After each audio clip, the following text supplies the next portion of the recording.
अतुलित बल धामम स्वर्ण शैलाभदेहम दनुज बन कृसानुम ज्ञान नाम अग्रगण्यम शकल गुण निधानम वानराणामधीशम रघुपति प्रिय भक्तम वात जातम नमामि।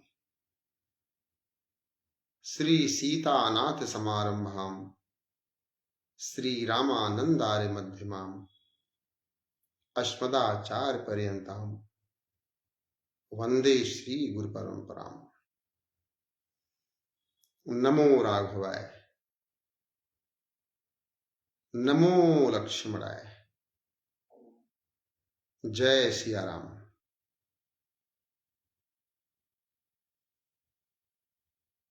आज आपसे संवाद होगा। विगत कई दिनों से व्यस्तता होने के कारण संवाद नहीं हो पाया। आज आपसे संवाद।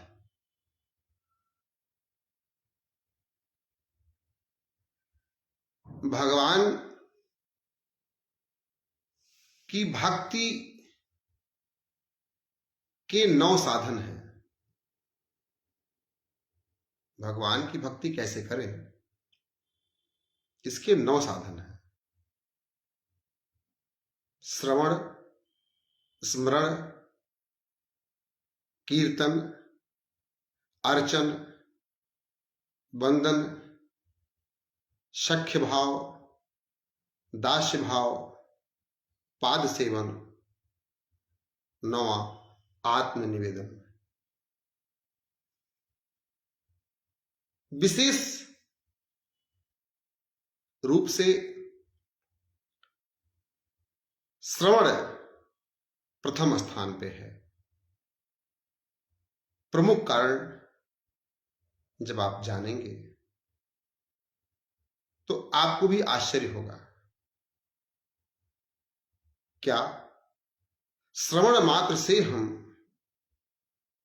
भगवान की कृपा का अनुभव कर सकते हैं? क्या मात्र श्रवण करने से ही हमको भगवान अपनी करुणा और कृपा हमें प्रदान करेंगे? तो हां, मैं व्यक्तिगत रूप से आपसे विनती करूं तो ये जो 9 साधन है ना, भगवान की करुणा कृपा प्राप्त करने के जो 9 साधन हैं,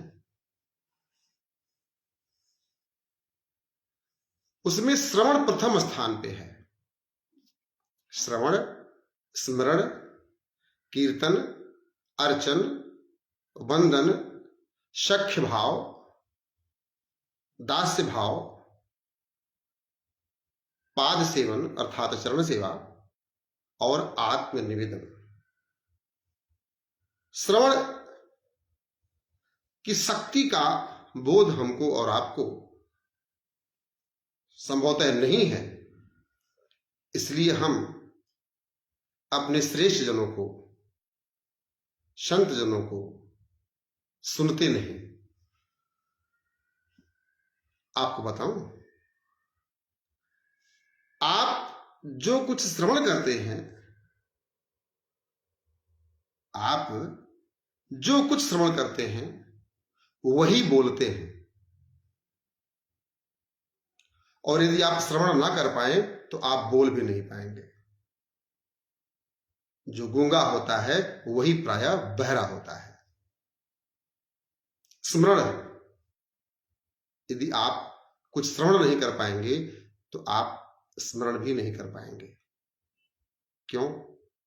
आपको जब कुछ सुनाई नहीं पड़ रहा है तो आप कुछ बोल नहीं पाएंगे, और जब आप कुछ बोल नहीं पाएंगे, कुछ सुन नहीं पाएंगे, तो स्मरण आपसे हो ही नहीं पाएगा। हां, स्मरण की शक्ति का वह लाभ है जिसकी आप सहजता से कल्पना भी नहीं कर सकते। हम और आप प्रायः सुनते नहीं, और दुर्भाग्य है इस देश का, दुर्भाग्य है आज के समाज का कि कोई किसी को सुन ही नहीं रहा है, उसके पास समय ही नहीं है। लोग 15 सेकंड में जीवन का लक्ष्य ढूंढ रहे हैं, लोग 30 सेकंड में ज्ञान ढूंढ रहे हैं, लोग 3 मिनट में जीवन का लक्ष्य ढूंढ रहे हैं। संभव नहीं है। आपको श्रवण तो करना ही पड़ेगा। श्रवण भी 4 प्रकार के होते हैं, अर्थात हम 4 प्रकार से श्रवण कर सकते हैं। अब आप कहेंगे महाराज ये कैसे?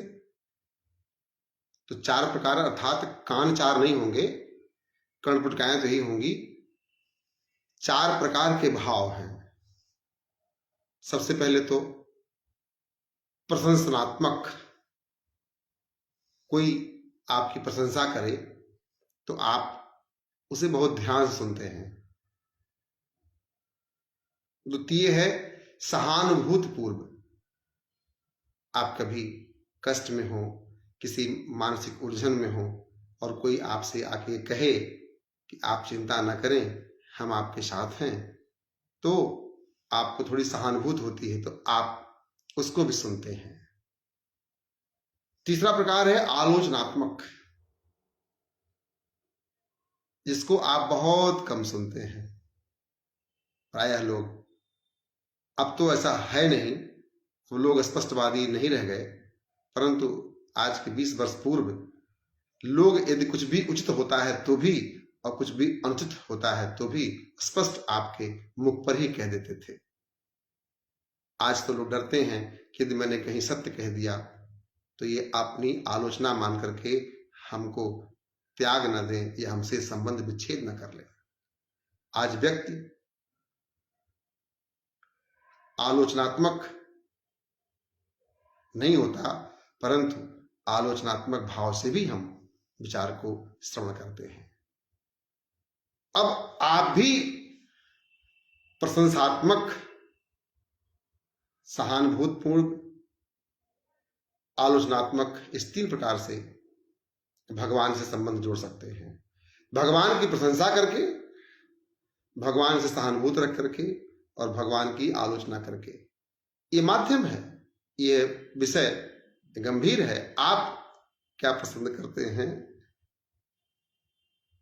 उसका प्रयोग करके आप भगवान से अपना संबंध जोड़ सकते हैं। चौथा है व्यापकता। व्यापक रूप से जगत के विषय में, जगत नियंता के विषय में सुनना भी एक प्रकार है। मित्रों, श्रवण की शक्ति इतनी श्रेष्ठ है कि यदि आप श्रवण ना कर पाए तो आप स्मरण क्या करेंगे? यदि आप श्रवण ना कर पाए तो आप कीर्तन नहीं कर पाएंगे, अर्थात आप कुछ बोल नहीं पाएंगे। यदि आप श्रवण ना करें तो बंधन किसका करेंगे? यदि आप श्रवण ना करें तो अर्चन किसका करेंगे? यदि आप श्रवण ना करें तो सख्य भाव किससे रखेंगे? यदि आप श्रवण ना करें तो आप दास भाव किससे रखेंगे? यदि आप श्रवण ना करें तो चरण सेवा किससे करेंगे? और यदि आप श्रवण ना करें तो आत्मनिवेदन किससे करेंगे? इसलिए श्रवण वह साधन है जिसके माध्यम से हम जगत के समस्त पदार्थ और जगत पति को भी प्राप्त कर सकते हैं। अब आप कहेंगे महाराज जी क्या कह रहे हैं आप? तो हाँ, बताऊं मैं आपको। श्रवण की शक्ति से ही मेरे पूज्य गुरुदेव भगवान जगत गुरु रामानंदाचार्य स्वामी श्री रामभद्राचार्य जी महाराज, चित्रकूट तुलसी पीठाधीश्वर सरकार, पद्म विभूषण हैं और इस जगत के समस्त ग्रंथ उनको कंठस्थ हैं। इससे अधिक, इससे प्रत्यक्ष उदाहरण में और आपको क्या दूं? अब विषय आता है कि श्रवण की शक्ति से हमें सब कुछ प्राप्त हो सकता है, तो हम श्रवण करें क्या? हम क्या श्रवण करें? क्या हम किसी की आलोचना श्रवण करें? क्या हम किसी की निंदा श्रवण करें? क्या श्रवण करें? ताकि हमारी संस्मरण शक्ति, ताकि हमारी कीर्तन शक्ति, ताकि हमारा अर्चन, ताकि हमारी वंदन, ताकि हमारे भीतर दास्य भाव, सख्य भाव के साथ चरण सेवा करने का भाव जागृत हो, ताकि हम उस श्रवण की शक्ति से आत्मनिवेदन कर सके। ये 9 माध्यम है, ये 9 साधन है जिससे आप भगवान की भक्ति कर सकते हैं। अब श्रवण क्या करना है, इसके विषय में आपको चिंतन करना है। दास धीरेन्द्र वशिष्ठ ये विनती करता है कि आप श्रवण क्या कीजिए? प्रभु चरित्र सुनबे को रसिया। आहा, प्रभु चरित्र सुनबे को रसिया, राम लखन सीता मन बसिया। हनुमान चालीसा की ये चौपाई है जो हमें और आपको आदेश देती है। सुनना क्या है,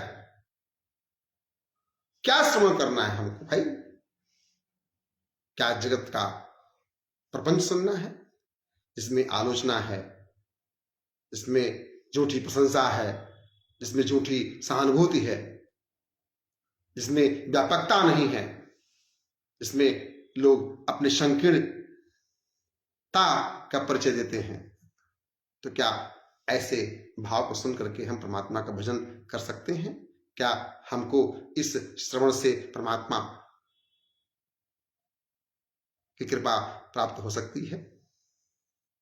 मैं व्यक्तिगत रूप से आपसे कोई विनती नहीं कर रहा हूं, परंतु निवेदन ये कर रहा हूं कि गोस्वामी तुलसीदास जी महाराज ने श्री हनुमान चालीसा में स्पष्ट लिखा है, प्रभु चरित्र सुनबे को रसिया। ये हनुमान जी के विषय में लिखा हुआ है, राम लखन सीता मन बसिया। आप हनुमान जी नहीं बन सकते, लेकिन कर्ण पुटकाएं तो आपको भी है ना भैया, नहीं है क्या? है। तो आप भी राम लखन सीता मन बसिया, भगवान श्री राम जी को माता जानकी के संग उनके अनुज रामानुज भगवान श्री लक्ष्मण जी को अपने हृदय में धारण करके, अपने मन में बसा करके आप प्रभु के चरित्र को सुनिए। इससे अतिरिक्त कुछ मत सुनिए भाई। जिसको जानना है, जिसके पास जाना है, उसी के विषय में जानेंगे ना। इसलिए प्रभु चरित्र सुनबे को रसिया, राम लखन सीता मन बसिया। यही मंत्र है। इसी मंत्र का जाप हनुमान जी महाराज ने किया। बार बार वो जय श्री राम, जय सिया राम, सीताराम सीताराम सीताराम, इसी का जाप किया उन्होंने। जगत के समस्त संत महात्मा क्या कर रहे हैं? राम राम राम राम, जय सिया राम, सीताराम सीताराम, राम राम, यही तो कर रहे हैं। तो आपको भी मात्र और मात्र राम राम, जय सिया राम, राम राम राम राम, भगवान का नाम लेना है, भगवान के चरित्र को सुनना है। परंतु कैसे? राम लखन सीता मन बसिया, ये मंत्र है। और यदि इस मंत्र को आप मानेंगे तो विश्वास रखिए, जब विभीषण राक्षस कुल में उत्पन्न होकर के हनुमान जी की बात माना तो लंकेश बना। तुम्हरो मंत्र विभीषण माना, लंकेश्वर भय सब जग जाना। यही तो ये मंत्र है, ये गुरु मंत्र है। प्रत्येक महात्मा जन आपको गुरु मंत्र प्रदान करते हैं और गुरु मंत्र में भगवान का नाम ही बताते हैं। तो मैंने आपसे विनती किया, गोस्वामी तुलसीदास जी महाराज द्वारा रचित चौपाई के माध्यम से, कि अपने को श्रवण करना है, क्योंकि श्रवण ही वो साधन है जिससे हमको जगत नियंता की कृपा का अनुभव होगा। यदि आप श्रवण नहीं करेंगे तो आप बोल नहीं पाएंगे। मैंने स्पष्ट कहा, जो बहरा होता है प्राय गूंगा भी होता है। तो क्या सुनना है? प्रभु चरित्र सुनबे को रसिया, राम लखन सीता मन बसिया। इसी भाव से हमें निरंतर जगत नियंता भगवान श्री राम के चरित्र का, उनकी लीला का, उनके रूप का, उनके कीर्ति का गुणगान ही सुनना है। इसी में हमें भगवत कृपा का अनुभव हो जाएगा, सुनने मात्र से। हाँ, मैं आपको निवेदन कर रहा हूं, सुनने मात्र से ही आपको भगवत कृपा प्राप्त हो जाएगी। आप श्रवण तो करो, परंतु आज दुर्भाग्य है कि आपको सुनने का समय नहीं है। सुनते क्या हो? टेलीविजन लगा करके, मोबाइल पे, यूट्यूब पे आप क्या सुनते हो, यह चिंतन का विषय है। अब इससे सहज साधन तो मैं नहीं बता सकता आपको भगवत कृपा की प्राप्ति का, भगवत भक्ति मार्ग का साधन न बताया मैंने, परंतु सबसे सहज है, सबसे सरल है सुनना। इसके लिए शिक्षा की भी आवश्यकता नहीं है। आप सुनिए, सुनने से ही आपका मन का भाव निर्मल हो जाएगा, और निर्मल मन आपका ही साधन बनेगा। किस हेतु? भगवत प्राप्ति हेतु। भगवान स्वयं कहते हैं, निर्मल मन जन सो मोहि पावा, मोहि कपट छल छिद्र न भावा। मैल अर्थात मल, मैल अर्थात मल, मल को निर्मल करने के लिए, धुलने के लिए जगत में बहुत प्रकार के डिटर्जेंट हैं, वॉशिंग पाउडर है, परंतु मन की निर्मलता कैसे आएगी? ऐसा क्या है जिससे आपका मन निर्मल हो जाएगा? क्योंकि परमात्मा को तो निर्मल मन चाहिए। निर्मल मन जन सो मोहि पावा, स्पष्ट वर्णन है हो। और मोहि कपट छल छिद्र न भावा, तो मन की निर्मलता कैसे होगी? मन की निर्मलता श्रवण मात्र से होगी। आप कर्णपुटकाओं में जब भगवान के रूप का, भगवान की लीला का, भगवान के चरित्र का, भगवान के यश का, भगवान कीर्ति का गुणगान जाएगा, तो आपका मन निर्मल हो जाएगा। और जैसे ही आपका मन निर्मल होगा, आप विश्वास रखिए, आपको भगवान के दिव्य शक्तियों का अनुभव होने लगेगा। लोग कहते हैं ना भगवान है नहीं। अरे कहां भगवान है? हैं। जिनको अनुभव हुआ है उनसे पूछिए। दास धीरेन्द्र वशिष्ठ को एक बार नहीं, कई बार अनुभव हुआ है, तभी ये जीवित है। हाँ, इसका प्रत्यक्ष प्रमाण मेरे पास, मेरा जीवन है। उनकी शक्ति ना होती तो मैं जीवित ना होता, ये तन ना होता, ये हमारे आपके बीच में आज श्रवण की शक्ति का संवाद नहीं होता। और यही गुरु मंत्र भी है। और विश्वास रखिए, जब मंत्र जो हमें और आपको प्राप्त है अपने गुरुओं के द्वारा, उसको आप मात्र श्रवण कीजिए तो भी आपका कल्याण है। तुम्हारो मंत्र विभीषण माना, लंकेश्वर भय सब जग जाना। विभीषण राक्षस कुल में उत्पन्न व्यक्ति, हृदय में भक्ति भाव रखते हुए उसने राम जी की जब गुणगाथा सुनी श्री हनुमान जी महाराज के मुख से, तब जाकर के उसको लंकेश बनने का अवसर प्राप्त हुआ।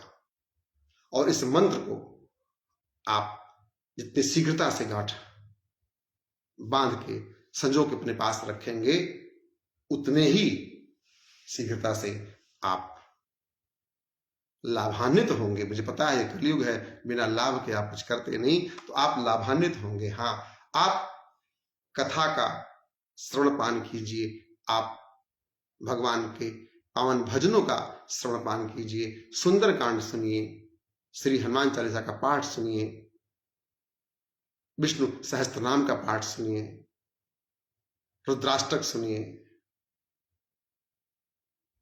सुनिए, सुनने मात्र से भगवत कृपा प्राप्त होगी। यही मंत्र है। मंत्र महामणि विषय ब्याल के, मंत्र महामणि विषय ब्याल के, मेटत कठिन कुअंक भाल के, मेटत कठिन कुअंक भाल के। मंत्र महामणि विषय ब्याल के। ये श्रवणेन्द्रियां परमात्मा ने हमको मात्र भगवत लीला, भगवत चरित्र का गुणगान, भगवान के भजन, अच्छे अच्छे भाव सुनने के लिए ही दिया है। हम और आप चिंतन ही नहीं करते। बताऊं मैं आपको, चिंतन की भट्ठी में ही, चिंतन के भट्ठी में ही मन आपका निर्मल होगा और यही निर्मल मन आपको परमात्मा से मिलवाएगा। ये मैं नहीं कह रहा हूं, ये शास्त्र कह रहे हैं। मैं जो कुछ भी कह रहा हूं वो शास्त्रगत है, मेरा व्यक्तिगत विचार नहीं है। हाँ, इसमें मेरा निज अनुभव सम्मिलित है। निर्मल मन जन सो मोहि पावा, मोहि कपट छल छिद्र न भावा।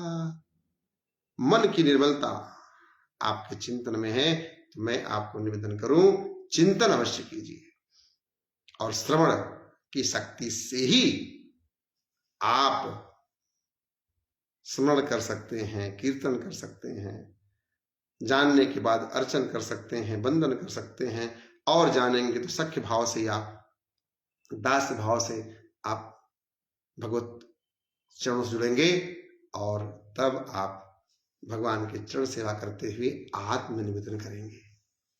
आत्मनिवेदन अर्थात पूर्ण समर्पण, आत्मनिवेदन अर्थात 100% भगवत चरणों के प्रति अपने जीवन का अर्पण। यह करके तो देखिए, जगत की समस्त वस्तुएं आपके पास होंगी और आपको उनसे स्नेह नहीं रह जाएगा। हाँ, आपको उसे स्नेह नहीं जाएगा। आपके जो उपयोग में आने वाली चीजें हैं उसको आप उपयोग तो करेंगे, परंतु यदि वो नहीं मिला तो आप मर नहीं जाएंगे, आपको टेंशन नहीं हो जाएगा, आपको डिप्रेशन नहीं होगा। आज समाज में सबसे बड़ा अवगुण यही हो गया है कि लोग जैसे ही होते हैं विचलित, उनके मन में ईर्ष्या, द्वेष, घृणा स्वतः स्थान बना करके उन्हें कचोटती है। उसके पास ये है, मेरे पास ये नहीं है, उसके पास ये है, मेरे पास ये नहीं है। ऐसा भाव आपके मन में जागृत होता है और आप द्वंद्व में पड़ करके, ईर्ष्या में पड़ करके अपने आप को कष्ट देते हैं। प्रायः लोग इसी भाग दौड़ में ही अपना जीवन नष्ट कर रहे हैं। आज वर्तमान परिवेश में इतने कॉम्पिटिटिव समय में लोग मनुष्य का रूप प्राप्त किए हैं, मनुष्य का तन प्राप्त किए हैं, इसके विषय में सोचते ही नहीं है। मशीन की तरह कार्य कर रहे हैं। कैसे?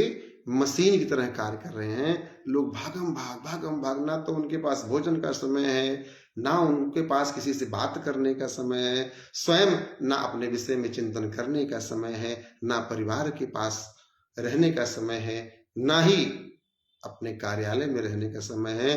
उनका जीवन इतना भाग दौड़पूर्ण हो गया है कि वो समझ ही नहीं पा रहे हैं कि वो क्यों पैदा हुए, क्यों मनुष्यत्व प्राप्त हुआ, उनके जीवन का उद्देश्य क्या, उन्हें करना क्या है, किस प्रकार से उनको प्रसन्नता प्राप्त होगी, नहीं पता। और ऐसे कंडीशन में फिर हमारे आज के नवयुवक नवयुवतियां नशे की ओर मुड़ करके अपना जीवन नष्ट कर रहे हैं। आज डॉक्टरों के पास आप जाइए तो 90% लोगों का ब्लड प्रेशर बढ़ा हुआ है। क्यों? पता नहीं। काहे? पता नहीं। 90% लोग आज के डेट में नशे का शिकार होते जा रहे हैं, जीवन को नष्ट करते जा रहे हैं। उन्हें पता ही नहीं है। धन अर्जन करने के लिए वो चोरी भी कर रहे हैं, झूठ भी बोल रहे हैं, देशद्रोह तक कर दे रहे हैं, और तो और किसी की हत्या भी कर दे रहे हैं। क्या हमें जीवन इसीलिए मिला है? हम क्या मनुष्य इसीलिए हैं? इन सब विषयों पे हमें और आपको चिंतन करना होगा, और चिंतन तभी आप कर सकते हैं जब आप श्रवण करेंगे। आपको पता ही नहीं है, जब आपको सुन ही नहीं पा रहे तो क्या सोचोगे आप? किसके विषय में सोचोगे आप? और जो आप सुन रहे हो, यदि मात्र उसी विषय में चिंतन करोगे तो निश्चित ही आपको डिप्रेशन होगा। आज प्रत्येक व्यक्ति नशे की गोली खा के सो रहा है। जरा सा भी वो धन अर्जन किया, उसको इतना अभिमान हो जाता है कि वो अपनों का ही परित्याग कर देता है। इतने अकड़ में रहता है वो, इतने गुस्से में रहता है वो कि भगवान ही उसकी रक्षा करे। इन सब विषयों पे हमें चिंतन करना होगा। हमें शांत भाव से अपने जीवन के लक्ष्य को प्राप्त करना होगा। हमें शांत रहते हुए जगत कल्याण करना होगा। हमें शांत रहते हुए अपना जीवन व्यतीत करना होगा। तभी हमको सच्चा सुख प्राप्त होगा। अन्यथा हम भटकते रहें, मदिरापान में सुख ढूंढें, वेश्यावृत्ति में सुख ढूंढें, चोरी में सुख ढूंढें, नहीं, इन सब में सुख नहीं मिलेगा आपको। झूठ बोलने में सुख ढूंढें, उनको ठगने में सुख ढूंढें, चीटिंग करें, बेईमानी करें, लूट करें ना, इन सब में आपका जीवन नष्ट ही होगा। तत्काल में आपको क्षणिक लाभ प्राप्त हो सकता है, परंतु इसका वो दुष्परिणाम होता है कि आप उस परिणाम को फिर झेल नहीं पाते और अंततः आप अपने जीवन को नष्ट करने लगते हैं। अभी 2 दिन पूर्व आगरा में टीसीएस के एक बालक ने अपने आप को मार दिया। हमें तो लग रहा है प्रत्येक महीने कहीं न कहीं यह सुनाई पड़ता है कि लोग आत्महत्या कर लिए। चूंकि मैं समाचार पत्र नहीं पढ़ता, टेलीविजन पे न्यूज नहीं देखता, इसलिए मैं समाचार पत्रों से दूर रहने के कारण बहुत कुछ सुनता ही नहीं हूं। परंतु कुछ लोग व्हाट्सएप कर देते हैं, कभी कभी फेसबुक पे आ जाता है तो मैं उसको सुन लेता हूं कि हमारे नवयुवक पीढ़ी, टीसीएस में काम करने वाले बच्चे आत्महत्या कर रहे हैं, बीटेक करके एमटेक करके आत्महत्या कर रहे हैं। ये क्या है? क्या हम मरने के लिए आए हैं? आप ये आत्महत्या मात्र इसलिए कर रहे हैं क्योंकि आपने कुछ सुना नहीं, और जो सुना वह सुनने लायक नहीं था। आपने प्रभु के विषय में जानने का प्रयास नहीं किया। आपके परिवार के लोगों ने आपको भक्ति भाव में रहने का सिखाया, मार्गदर्शन नहीं किया। आपके पास समय नहीं है, माता पिता ने सिखाया नहीं, समाज तो आपको प्रयोग करके, यूज एंड थ्रो आपका प्रयोग करके आपको भूल जाता है। तो आपको कौन सिखाएगा मेरे भैया? मैं दास धीरेन्द्र वशिष्ठ अपने समस्त प्रियजनों से विनती करता हूं कि नहीं, आक्रोश का परित्याग कीजिए, ईर्ष्या का परित्याग कीजिए। त्याग तो नहीं कर पाएंगे आप, ये अपने आप ही हो जाएगा। उसका माध्यम है श्रवण, और श्रवण भी प्रभु चरित्र सुनबे को रसिया, राम लखन सीता मन बसिया। इस भाव से जब आप सुनेंगे तभी आपको धीरे धीरे शनै शनै आपका डिप्रेशन कम होगा, आपका ब्लड प्रेशर कम होगा, आप शांत रहेंगे, और शांत चित्त से ही परमात्मा की शक्ति का बोध होता है, आक्रोश में नहीं।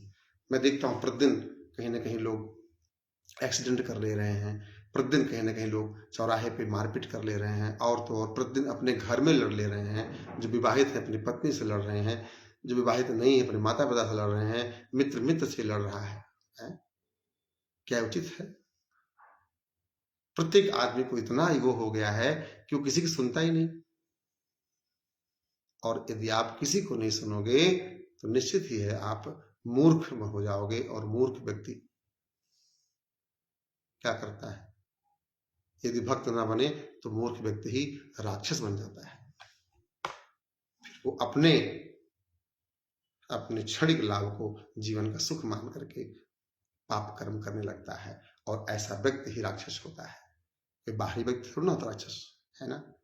मैं पंडित धीरेन्द्र वशिष्ठ आज इस लाइव के माध्यम से आपको श्रवण के माध्यम से भगवत तत्व का बोध कराने का निवेदन आपसे कर रहा हूं, और निवेदन कर रहा हूं कि सच में यदि आपको भगवत शक्ति का बोध करना है, भगवत तत्व का बोध करना है, यदि आपको सच में इस जीवन के लक्ष्य को प्राप्त करना है, तो आप मात्र और मात्र श्रवण शक्ति बढ़ाइए। श्रवण शक्ति बढ़ाने से ही आपका स्मरण बढ़ेगा, श्रवण शक्ति बढ़ाने से ही आपके मन में चिंतन होगा, कीर्तन होगा। श्रवण शक्ति बढ़ाने से ही आपको किसका अर्चन करना है, किसका बंधन करना है, इसका बोध होगा। श्रवण शक्ति बढ़ाने से ही आप उससे मित्रत्व होंगे, अर्थात सख्य भाव में आएंगे। और यदि सचमुच आप भगवान के भक्त हो गए तो आप हनुमान जी की तरह दास्य भाव में आ जाएंगे। आप भगवान के दासानुदास भाव में रहते हुए जीवन का आनंद करेंगे। और जिस दिन आपके मन में दासानुदास भाव जागृत हो गया, उसी दिन आप परमात्मा के चरणों की सेवा मन से करेंगे। और जब आप चरण सेवा करेंगे, धीरे धीरे आपका मन निर्मल हो जाएगा। और ज्यों ही आपका मन निर्मल होगा, आप स्वयं परमात्मा के समक्ष अपने आप को समर्पित कर देंगे, अर्थात आत्मनिवेदन कर देंगे। परमात्मा सहजता सरलता से आपको स्वीकार कर लेंगे।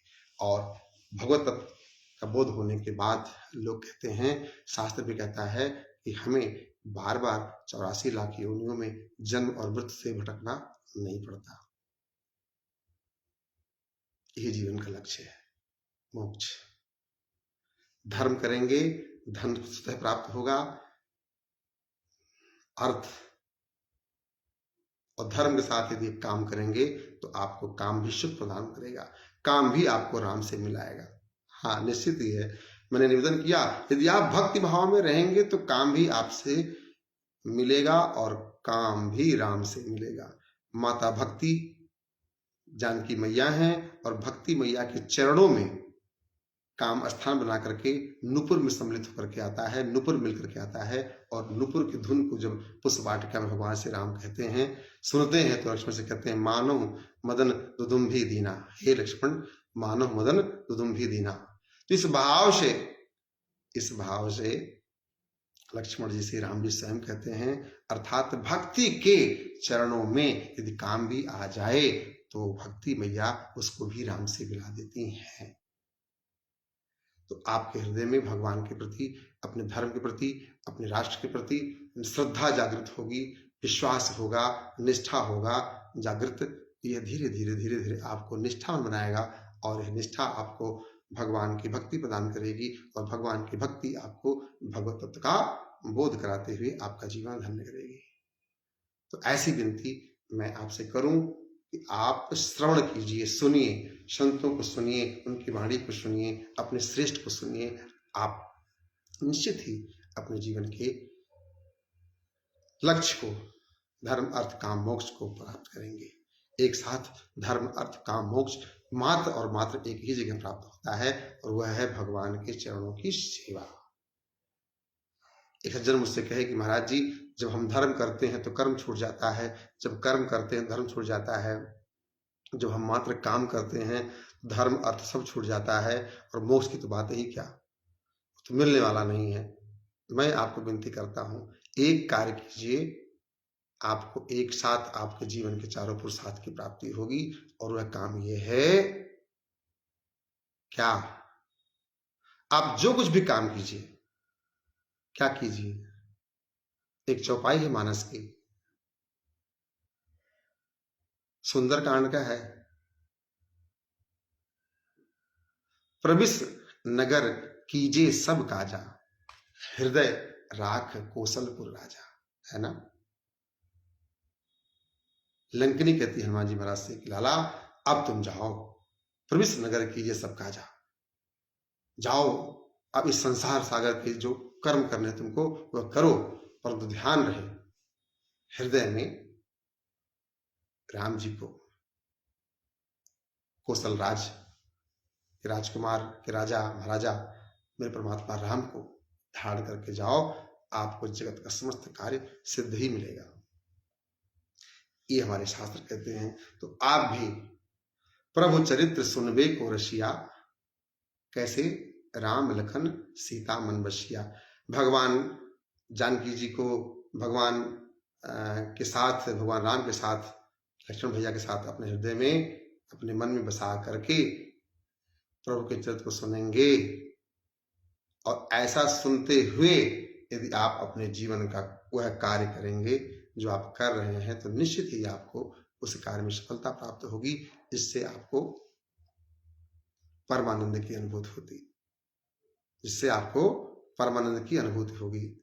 आप चोरी नहीं करेंगे, आप बेईमानी नहीं करेंगे, आप किसी को ठगेंगे नहीं, किसी को चीट नहीं करेंगे, किसी को मूर्ख नहीं बनाएंगे, और निश्चित ही आप श्रवण की शक्ति का प्रयोग करके जीवन के पुरुषार्थ को प्राप्त करेंगे।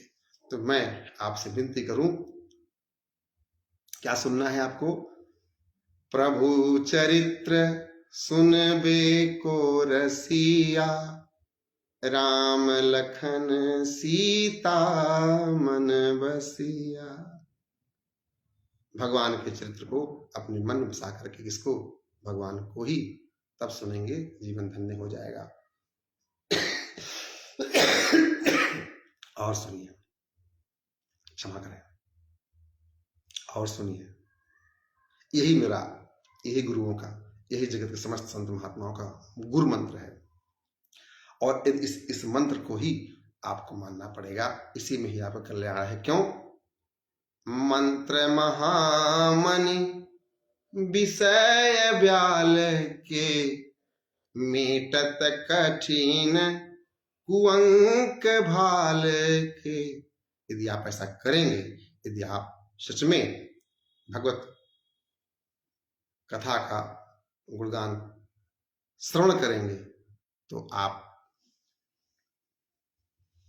के भाग्य में दुर्भाग्य भी लिखा होगा ना। यदि आपके इस माथे पे कुछ दुर्भाग्य भी लिखा होगा तो वह समाप्त हो जाएगा। क्यों? मेटत कठिन कुअंक भाल के, मंत्र महामणि विषय ब्याल के। इस जगत के जो भी हमारे द्वारा किए गए पाप कर्म हैं, जिसके कारण हमारा सौभाग्य दुर्भाग्य बदल जाता है, वह सब दुर्भाग्य नष्ट होकर के मात्र सौभाग्य ही सौभाग्य होगा। इस बात को आप भी मानिए, क्योंकि विभीषण ने माना। मंत्र तुम्हरो मंत्र विभीषण माना, और लंकेश्वर वह सब जग जाना। जब राक्षस कुल में उत्पन्न एक व्यक्ति हनुमान जी महाराज की बात मान करके लंकेश बन सकता है, अपने जगत का, अपने समाज का सर्वश्रेष्ठ बन सकता है, तो आप क्यों नहीं? आप तो फिर भी मनुष्य तन में हैं, आप तो फिर भी राक्षस कुल में उत्पन्न नहीं हुए हैं, तो आप पर भगवत कृपा अवश्य होगी, अवश्य होगी, अवश्य होगी।